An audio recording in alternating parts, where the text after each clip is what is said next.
तब से इनके हम जानते हैं। हाँ, जब तोरे देही पर मुतत रहूं।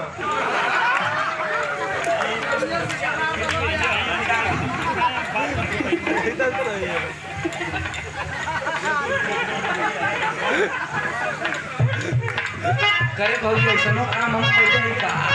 हाँ बच्ची, अरे बारे हमारे बड़के माई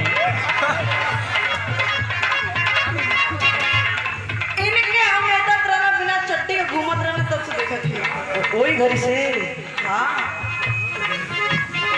इनकर आदत बता दे। अरे कर धन में घंटी पहिरा है तो दूर रहे हो। वो हमारी पैरों में रहती।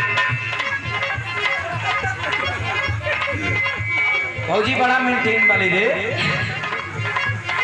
इनकर आदत बता दे भैया, अरविंद भैया बता दे। एकदम मन हो सपोर्ट करबा। चल जाए तो भौजी मत बताओ, बता दे। आज भर जाए तो भौजी, सुन ला। जाए तो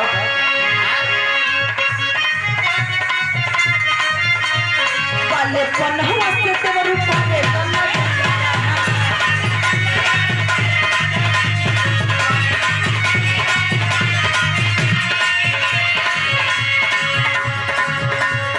पाले पन्हुआ से तेवरू पाले पन्ना तन्ना समझ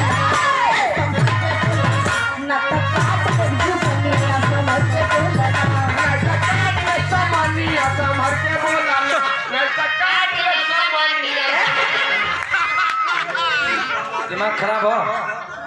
दिमाग ना ठीक है का क्या बोलते हो? जब तू बोल चुप रहा। हम कहते ना तो काट ले जुबनिया से भर के बोला ना। मैं तो मुंह के दिन तो काट ले सामान्य संभर के। दिमाग ना उसमें है। अच्छा उनकर कौन सामान काटे लगे? अरे जब ये सामान है कौन जला हो। धन्य देवता 7,75,000 बचा दे मालिक। समझ में आ गई? समझ में आ गई भौजी।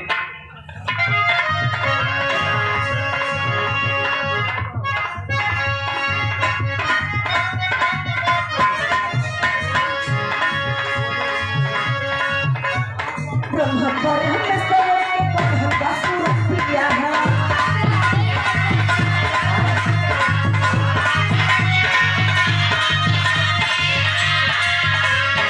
सुना बोला तू एक बात रटत हुआ कि एक ठेमरा तू ठेमरा रू।